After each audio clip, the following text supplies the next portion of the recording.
സൗദിയിൽ ഒരു ഗവൺമെൻറ് ജോലി ലഭിക്കണമെങ്കിൽ ഏറ്റവും കുറഞ്ഞ എക്സ്പീരിയൻസ് വേണ്ടത് ആക്ച്വലി 2 വർഷം എക്സ്പീരിയൻസ് ആണ്. വളരെ റെയർ ആയിട്ടുള്ള കേസസിൽ മിനിസ്ട്രി ഓഫ് ഹെൽത്ത് ഈയിടെ ആയിട്ടുള്ള റിക്രൂട്ട്മെന്റ്സിൽ 1 ഇയർ എക്സ്പീരിയൻസ് ഉള്ള BSc നഴ്സസിനെയും കൂടെ എൻഗേജ് ചെയ്യാറുണ്ട്. ഇപ്പോഴത്തെ സിനാരിയോയിൽ BSc നഴ്സസിൽ 1 ഇയർ എക്സ്പീരിയൻസ് ഉള്ള കുട്ടികൾക്ക് പോകാൻ പറ്റുന്നതിൽ മിനിസ്ട്രി വാക്കൻസി ഉള്ള ആകെ ഒരു കൺട്രി സൗദി മാത്രമാണ്.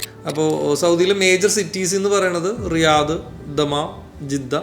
അപ്പോൾ നേഴ്സായിട്ട് സൗദി അറേബ്യയിൽ വർക്ക് ചെയ്യണമെങ്കിൽ എല്ലാ നേഴ്സസും തന്നെ സൗദി പ്രോമെട്രിക് എക്സാം എന്ന് പറയുന്ന എക്സാം ക്ലിയർ ചെയ്യേണ്ടത് ആവശ്യമാണ്. സൗദി പ്രോമെട്രിക് എക്സാം എഴുതാനായിട്ട് ഏകദേശം നമുക്കൊരു 60,000 എക്സ്പെൻസ് വരും. അത് ഈ പ്രോമെട്രിക് എക്സാമിൻ്റെ മാത്രം എക്സ്പെൻസ് അല്ല, ഡാറ്റ ഫ്ലോ എന്ന് പറയുന്ന ഇനീഷ്യൽ പ്രോസസ്സ് നമ്മൾ ചെയ്യണം, which will cost you around ഒരു 22,000 എക്സ്പെൻസ് വരും. പിന്നെ പ്രോമെട്രിക് എക്സാം നമുക്ക് 3 ചാൻസ് ആണ് നമുക്ക് കിട്ടും. ഇനിയുള്ളൊരു കാര്യം ഇതിൻ്റെ ഒരു പ്രോസസ് ടൈം എത്ര സമയം എടുക്കും എന്നുള്ളതാണ്. നമ്മൾ സൗദി റിക്രൂട്ട്മെൻറ്റിലെ പ്രോസസ് ടൈം ഏകദേശം ഒരു 3 to 4 months ടൈമാണ്. ഇപ്പോൾ ഒരു കാൻഡിഡേറ്റ് പ്രോമെട്രിക് എക്സാം എഴുതാതെ ഇൻ്റർവ്യൂ അറ്റൻഡ് ചെയ്യുന്ന സമയത്ത് ഇപ്പോൾ വരുന്ന ഓൺലൈൻ ഇൻ്റർവ്യൂസ്, പ്രൈവറ്റ് സെക്ടറിലോട്ട് വരുന്നതോ ഗവൺമെൻറ് സെക്ടറിലോട്ടൊക്കെ വരുന്ന ഓൺലൈൻ ഇൻ്റർവ്യൂസിന് ഏറ്റവും കൂടുതൽ അവർ ചോദിക്കുന്നത് പ്രോമെട്രിക് പാസ്ഡ് ആയിട്ടുള്ള നഴ്സസിനെയാണ്.